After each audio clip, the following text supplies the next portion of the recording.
Coba deh, lupakan dulu jalan tol di luar sana. Soalnya hari ini kita bakal menjelajahi sebuah jalan super yang jauh lebih penting. Tapi jarang banget kita pikirin. Apa itu? Jaringan pembuluh darah yang secara harfiah menghidupi setiap sel di dalam tubuh kita. Pernah kepikiran nggak gimana caranya oksigen dan semua nutrisi penting itu bisa sampai ke ujung jari kaki Anda? Atau gimana caranya sel-sel otak yang lagi Anda pakai buat mikir sekarang ini bisa dapat bahan bakar? Intinya, gimana sih setiap bagian super kecil dari diri kita ini dapat semua yang dibutuhin buat bertahan hidup? Nah, jawabannya ada di sebuah jaringan tersembunyi yang kerjanya luar biasa banget. Coba bayangin deh, pembuluh darah kita ini kayak sistem logistik pribadi di dalam tubuh. Ada jalan tolnya, jalan tikusnya, bahkan ganggang sempitnya. Yang semuanya kerja bareng buat mastiin setiap sel dapat kiriman dan sampahnya juga diangkut. Yuk kita mulai perjalanan ini dari titik startnya. Oke, perjalanan kita mulai dari pusat distribusi utamanya, yaitu jantung. Begitu darah yang kayak oksigen dipompa keluar, wush, dia langsung masuk ke jalan tol berkecepatan tinggi. Nah, jalan tol inilah yang kita sebut arteri. Ini adalah rute keberangkatan. Jangan bayangin arteri ini kayak pipa biasa ya. Anggap aja ini lebih mirip selang pemadam kebakaran. Kenapa? Soalnya dindingnya itu harus tebal banget dan berotot. Tujuannya cuma satu, biar kuat nahan semburan tekanan yang dahsyat setiap kali jantung kita berdetak. Dorongan kuat inilah yang nganterin darah penuh oksigen ke seluruh penjuru tubuh. Nah, ini yang menarik. Walaupun arteri ini adalah jalur super sibuk bertekanan tinggi, ada fakta yang mungkin bikin kaget. Ternyata, arteri itu nggak nampung banyak darah loh. Dalam satu waktu, cuma sekitar 15% dari total darah kita yang ada di sana. Jadi, arteri ini benar-benar cuma jalur transit super cepat, bukan tempat parkir atau gudang penyimpanan. Oke, setelah ngebut di jalan tol arteri, darah kita sekarang harus keluar di pintu tol dan masuk ke jalan-jalan lokal buat nganterin paket. Nah, disinilah keajaiban yang sesungguhnya terjadi. Kita masuk ke pembuluh darah paling kecil, yang namanya kapiler. Dan di sini, desainnya itu jenius banget. Kalau arteri tadi dindingnya tebal buat nahan tekanan, kapiler itu kebalikannya. Dindingnya super duper tipis, bahkan cuma setebal satu sel aja. Kenapa begitu? Ya karena tugasnya bukan buat nahan tekanan, tapi buat pertukaran. Dan biar bisa tukaran barang, dindingnya harus gampang ditembus kan? Jadi intinya ada proses dua arah di sini. Pikirin kayak gini. Kapiler itu nurunin paket-paket berharga kayak oksigen dan nutrisi ke jaringan di sekitarnya.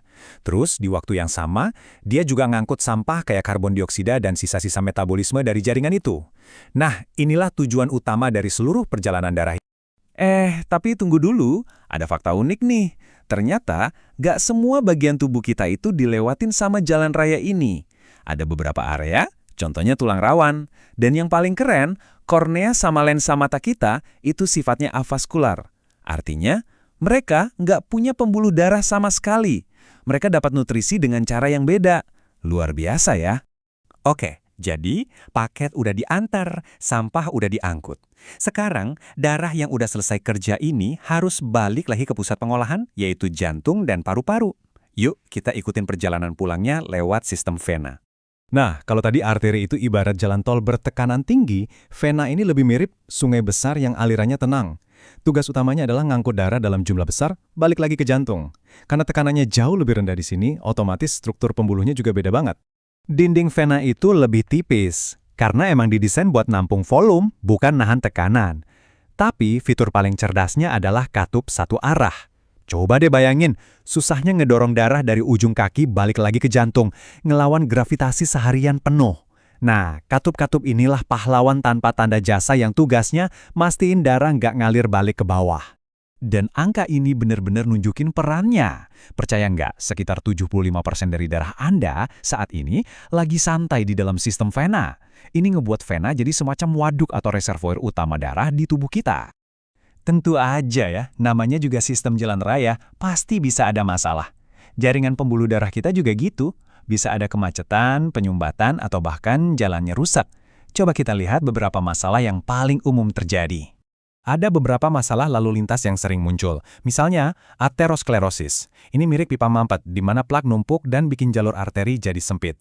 Terus ada aneurisma. Ini kayak jalan berlubang yang dindingnya lemah, jadi bisa muncul benjolan berbahaya. Kalau hipertensi, nah ini tekanan lalu lintas yang ketinggian terus-terusan, yang lama-lama bisa ngerusak dinding jalan tol kita. Terakhir, varises. Ini terjadi kalau katup di vena tadi rusak, jadi darahnya macet dan bikin pembuluhnya bengkak.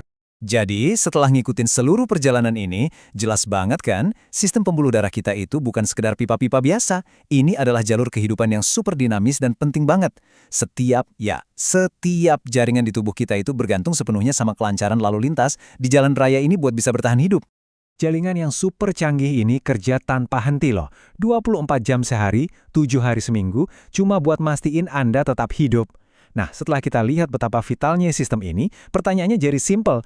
Gimana cara Anda ngerawat jalan raya pribadi Anda sendiri?